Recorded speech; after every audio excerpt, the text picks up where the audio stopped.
Want to catch more snapper?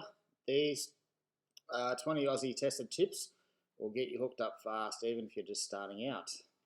And g'day fishos, I'm Shannon from Shannons Fishing. I've spent years chasing snapper around the Australian coastline, and today I'm going to share some exact tips, baits, rigs and spot I use to put a lot of large snapper on the table. Okay, so grab a coffee, hit subscribe, and let's make your first snapper trip the best one yet. Okay guys, let's go. First up, we're going to talk about rigs. And two of the most common rigs, or basically one rig I use all around the country. It works so well for snapper. From catching a few squire, as I call them in Queensland, to pinkies down south, same fish, to catching big snapper like 6, 8, 10, 12 kilo fish. Okay? We're going to be talking about float lining.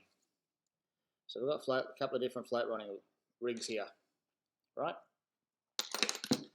My favourite one is the snell hook rig.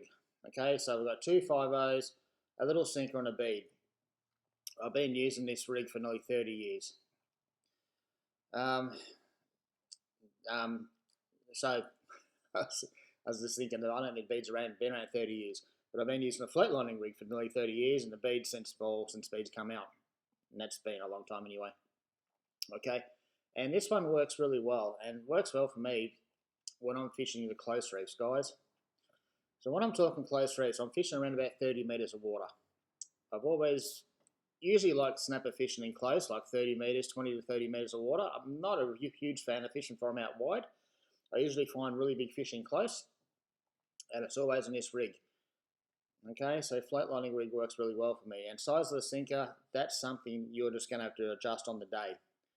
So if it's too heavy, it's going down too fast, you won't get strikes. If it's too light, it's a little bit of current that's staying up high in the water column, you're not going to get strikes.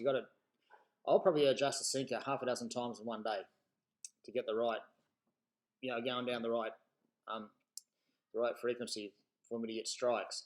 But I'll do it, and that's the difference between me going home with 6 to 12 kilo fish and the guys I'm fishing with going home with nothing. Because I'll change, and I'll always keep float lining, and I'll explain how I do that shortly.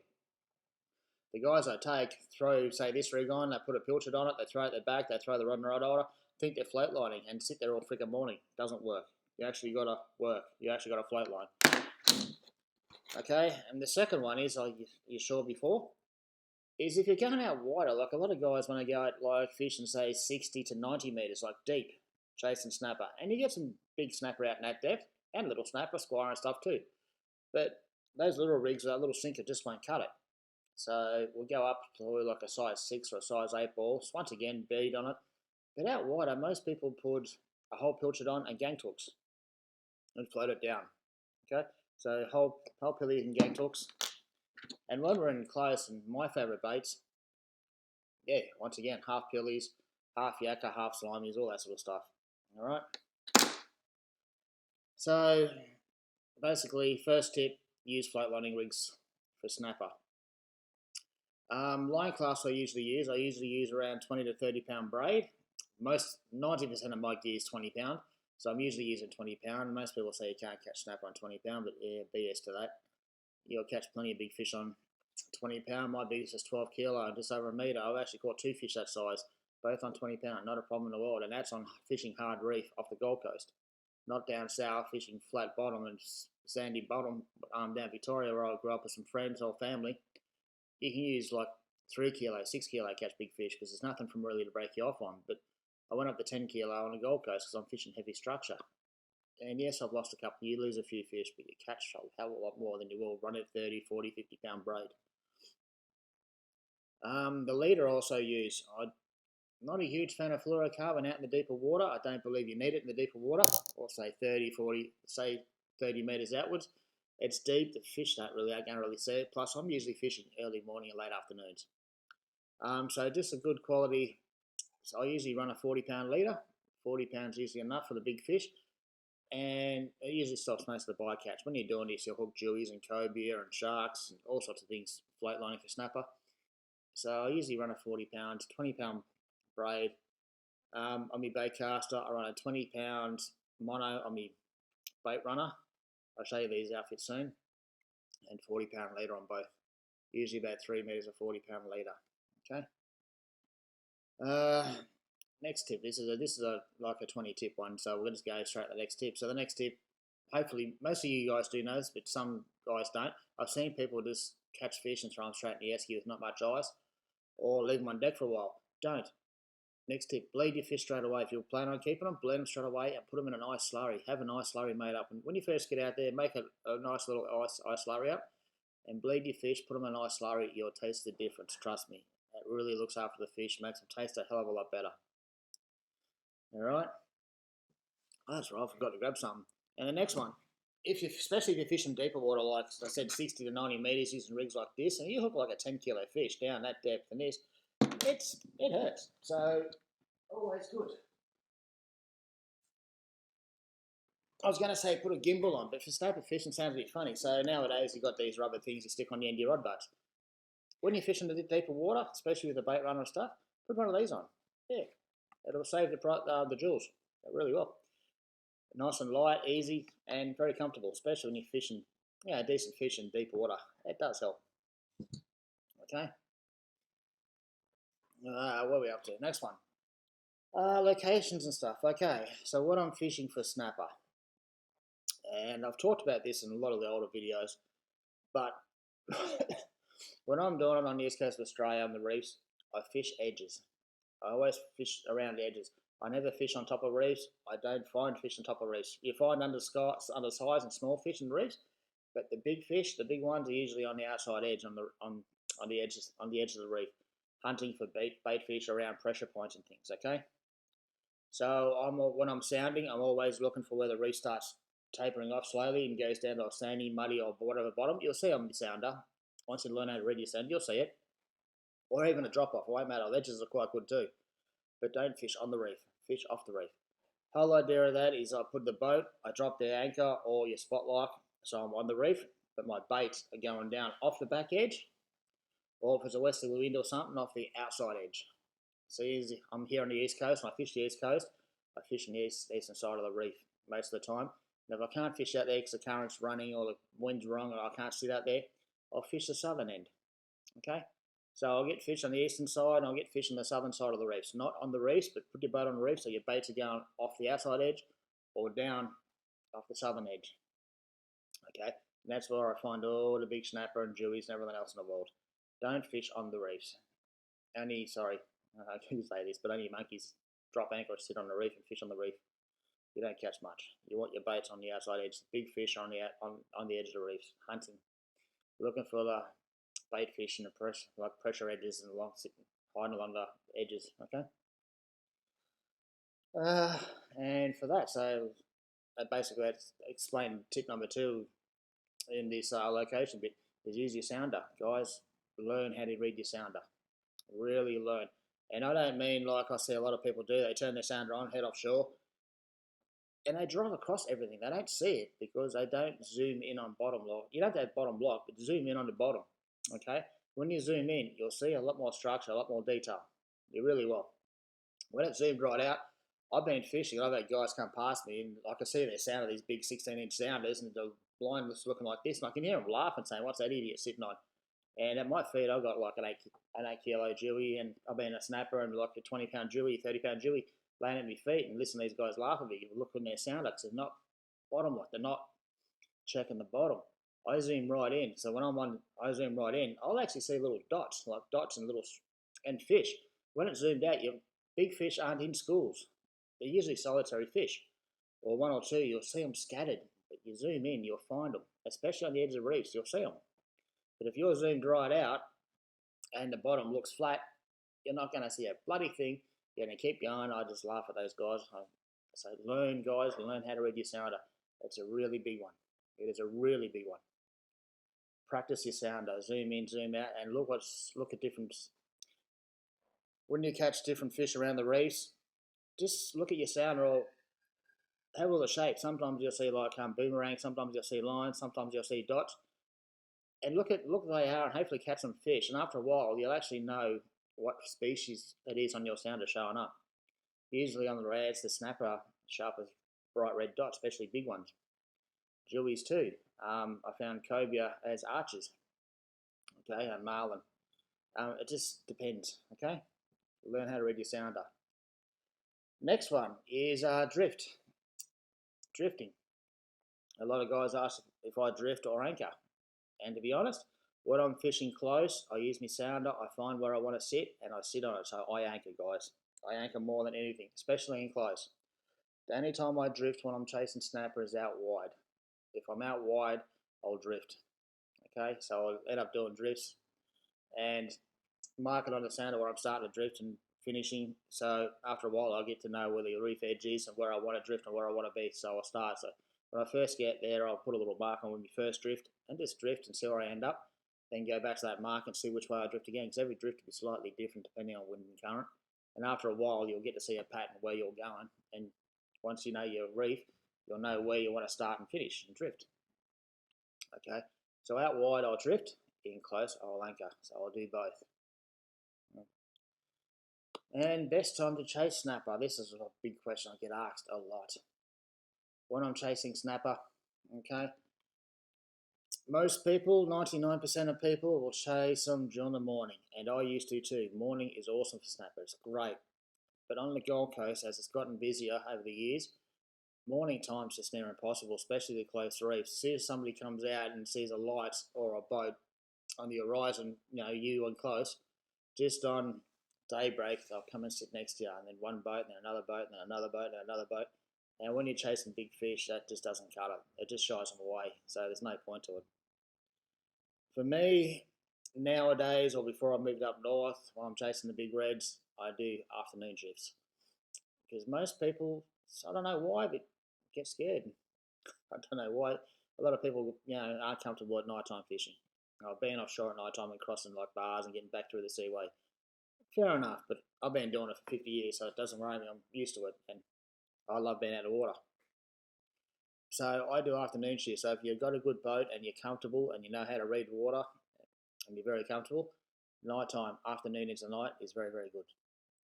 But so I used to go out about 3 o'clock in the afternoon, find the fish, catch some liveys, and then go anchor up on the spot rod of fish and start putting baits down just before dark and fish up to about between 8 and 9 o'clock. After 9 o'clock at the absolute latest, you generally won't get big fish. It seems to shut down. You might get an occasional small one, but big ones seem to go away. I usually finish about 8, 8:30, but definitely no later than 9.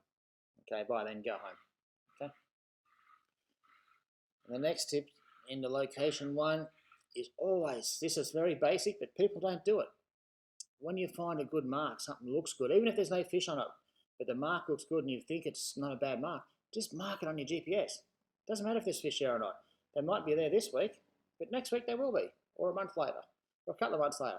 But mark it on your GPS, because the more marks you've got in your GPS, the more chance you're going to find fish when you head out. If you go out and you got one spot, and you go to the one spot all the time and catch fish, and then people start following you out and stuff, all of a sudden that spot's buggered, okay? You'll just wear it out. All the fish will move on, or you'll catch them all, they just won't be there. And other people will get a whiff of it and start fishing. So it's always good to have a lot of different marks. So when you head out a bit earlier, a couple of hours earlier, you can go from mark to mark to mark to find your bait, to find your fish, and then you can sit on it. And you're not always fishing the same mark. So a very good tip, always when you find something you like, mark it on your GPS. If there's fish there or not, doesn't matter, just mark it. Because at some stage there will be fish there or bait, and you'll thank yourself later when you've got a lot more marks to go check to find fish. So if you've got one, you go out to it and there's no fish on it, you've got no other marks, you sit there and you just go home early, you scratch your head and go, oh, no fish. If you've got a few marks, you can go have a look around. Okay, next one. What are we up to now? We're up to some baits and lures. Okay. Bait fishing for snapper. Most people say pilchards. And I'll agree, pilchards are great. They're fantastic. I don't usually use them whole unless I'm out wide and I'm putting them on ganked hooks. Okay, and then I'll float them down whole. I'll let them sink down with that hole. But if I'm in close and using my little rigs like this, I'll use half pilchards, like the head half, always a head half. The tail becomes burly every time. That's a good one. A lot of people will use. But me personally, I actually like bait fish. I mean, fish to catch. I like to go out and catch a few yakkers or slimies. And because I'm quite well known down south for catching big snapper, I never used to go out to bag out with squire. I couldn't do that. Well, I'll be honest, bored the shit out of me. I can't do it. Not interested. I used to go chase a big fish. If I didn't get them 6 kilo plus, I'd the shits and went home. That's spoiled, eh? Too spoiled. But using that rig with a small sinker, 250, I used to use yakkers and slimies and pike as well if you caught them. Pike are really good for a snapper. Believe me, they stink. They're really good. But not whole or live, not even live. Did use them live into the night time with different rigs, but that was a different video.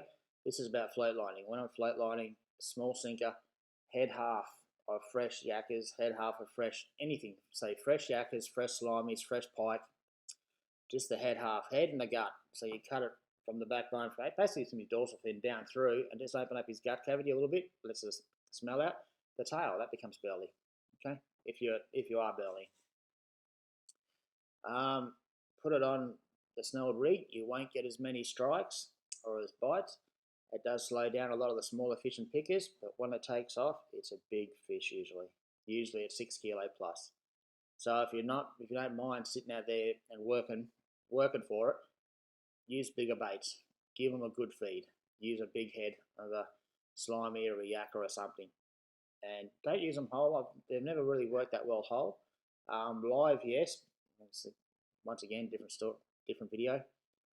But head halves, fresh, they work really, really well. Okay, especially for big fish, guys. You're not going to bag out in small fish, but you are going to tuck home a good one if you persevere. Okay. What else we got there? So yeah, they're my favourite baits. Squids are another good one. You can use squid, whole squid, heads of squid, especially right down south, so New South Wales, Victoria and stuff. That really works really well.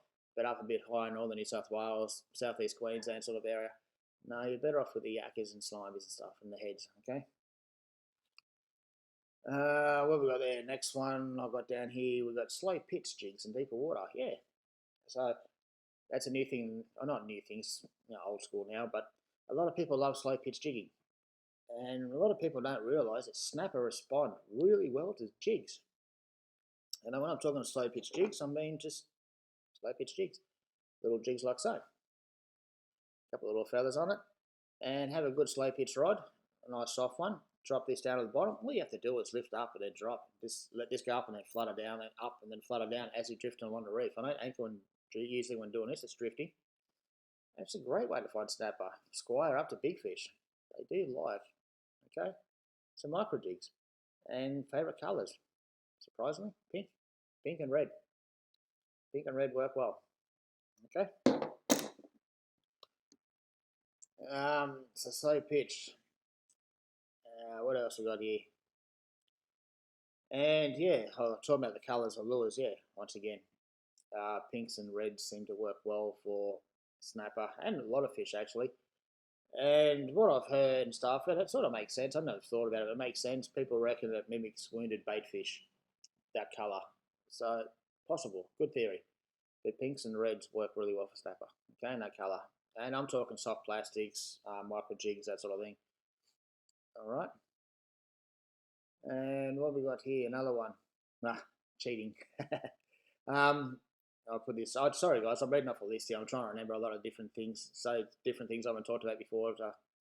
And another one I've got here is add scent to the soft plastic, which yeah, it does. It does help. Because sometimes you're throwing your plastics out, and on sounders and stuff, when you really got them tuned in, you can actually watch your lures go down and come up through the water column, and you can see fish follow them, and you'll get the followers. But you can't. Generally, they won't eat. Sometimes they won't eat. So put a bit of scent on it. It turns followers into hookups. It really does. Okay, seems to be cheating, but it's a way to catch fish. It does help. What have we got? Timing and tactics. Okay, so once again, we're going to look at time. So we talked about mornings, fantastic. If it's not like the Gold Coast where every man, his dog's going to follow you around and sit on top of you. If you can get out somewhere else where there's not too many boats and stuff around, that's great. Early mornings, prime time for snapper. And late afternoon. Late afternoons are awesome. In close. Like the snapper, I'll be in the shallower water during the day, and as the sun gets higher in the sky, like a lot of fish, I'll go out deeper water. So if you're planning on going for an all-day trip, starting close in the morning for a couple of hours as the sun gets up, head out wider and then do your snapper fishing out wide, like in 60 to 90 metres. Fish down deep. They will be out there biting all day out in the deeper water, okay? And as the sun goes down in the afternoon, come back in closer, try them, okay? Snapper are dirty fighters. Yes, they are dirty fighters. So the point of that is, guys, have a good drag. Don't buy a reel. Don't lock up your bloody drags trying to stop them, because all you're going to do is pull hooks, break rods, break lines. Don't lock up your drags. Just have a good, strong, smooth drag. It needs to be smooth. If you've got a lumpy drag, you're going to pull hooks and break snapper off. If you lock up your drag, you're going to break them off. Just have a good, silky, smooth drag. Okay, so always track your drag before you go, especially if you're chasing big snapper. If you haven't got a good drag system, you're gonna lose fish. You really are. Simple as that. Just check your drags, make sure they're smooth, okay, and don't lock them up. And here's another tip, something else we can do, another tactic a lot of people don't talk about and don't know about and don't do. Okay, I've got behind me, there's a downrigger over there. I don't know if you can see the head of it sticking up next to the gaff. I mean my head, there it is, you can see the head. You can trawl for snapper, trawl lures. And a lot of guys down south do it nowadays. It still hasn't really taken off. It's a bit of work involved. But if you want to try something different, put a downrigger, put lures behind the downrigger. So there's a couple of different ways you can go. You can get big rubber tails like these things, put it down on the downrigger and trawl about 2 to 5 meters from the bottom and just slow trawl. Lures, big soft plastics like this will work well, do work well for friggin' snapper. Okay, and a variety of other things, by the way. You'll get jewies and cobra and all sorts of things doing this. But something like that, a big soft plastic with a big paddle tail, big action, makes a noise. Put it about 20 metres behind the downrigger ball and slow trawl around the reefs. That's one way. That's a great way to do it. And a common way, what a lot of people do, you leave your hard bodies like so, with your small bibs, so they don't dive down and there's not enough drag to pull them out of the peg on the downrigger. You don't want the big bibs because they can't hold in the peg in the clip. But with one like this and slow trawl, these are a sharp shimmy. Put these a couple of metres off the bottom and slow trawl around. Deadly on snapper. It's great on snapper. Like I said, it's a bit of mucking around, but it's a good technique and fun. Okay, so don't forget, if you get bored or want to try something new, put some big plastics or hard bodies down and slow trawl for snapper around the reefs. It's great. Okay. What else have we got here? What pillies, cubing. Yeah. It is a good way to find snapper, depending on the area you're in too. Sometimes it does bring in a lot of sharks, but if you're in shallower water and not doing too fast of the drift, burling it up is a fantastic way to bring snapper to the boat. It'll actually bring them to you. They really will. You can anchor and let the bait go. The only downside to burling is I see a lot of people throw handfuls out and then wait, or forget about it and then throw a handful out and wait. It doesn't work like that. Burley's got to be continuous. It's got to be continuous. Like if you've got a bunch of burley here and then nothing, and then a bunch of burley here and then nothing, the snapper at the smell of this one, they'll come and eat this burley, and then there's nothing here. So they'll just disappear again. They won't come to you. Okay? So you've got to have burley continuously going, always going. So if you're going to cube, you've got to have somebody prepared to have a heap of bait chopped up on your bait board and just stand there and throw a pellet. You throw a few handfuls out to start off with, and then you go down to one. Just throw one every few seconds. As you're fishing or your mate or somebody, just throw one. Just keep them going, and that will bring the snapper. They'll find the burley, then they'll come up the line picking your cubes. They'll come all the way near the boat. Really well. And when you float liner, you float your bait down the burley trail and you'll look snapper. It's a great way to do it, but you have to continuous burley. There's no stopping. Once you stop, you're buggered. Don't. And if you want to burley and drift, people say you can't do that, but you can. There is a way to do it. You can use your GPS to do it, or you can go back to old school and have a big sinker on a bit of rope, thin rope, or even heavy mono to a float. And years ago when I was a kid down Victoria and we were drifting around 10 metres of water, we'd throw the we'd start burling, and as we started burling, we'd throw the float out with the sinker. The sinker would go to the bottom, the float would sit there, and we'd just drift and burley. And then we'd just turn around and get back to the float. And we'd just drift down the burley trail. Then you turn around and get back to the float, just drift down the burley trail. Nowadays, you don't have to do that. You use a GPS. So when you start burleying, put a mark in. So where you just, as you're drifting and you're burley, then you just go back to your mark on your GPS. So just drift down your burley trail again. That works well. It's easy. Okay, but don't forget to put a mark on your GPS. Otherwise, your burley's going to be here, and you're going to end up going over there and drifting down there, and all the snapper over here, and you're freaking burley. So remember where you started. Okay. Next, what else we got here today? So, and once again, talking about hot sunny days, yeah, fish deeper. So when the sun's up and it's nice and sunny, go out wider. Start early in the morning on daybreak, finishing close in the shallow water as the sun's going down. But throughout the day, guys, go out wider, chase snapper out in the deep water. Okay, so we'll go deeper as the sun gets higher. A lot of fish do. It's pretty common sense. All right, fishos. So there you go. There's 20 snapper tips. Hopefully it'll help you smash in your next trip. If you learn something and you like what I do, please hit the subscribe button or even drop a comment below and tell me what your best snapper tip is. And hopefully I'll see you out in the waters. And cheers and watching and Shannon's Fishing. Thanks, guys.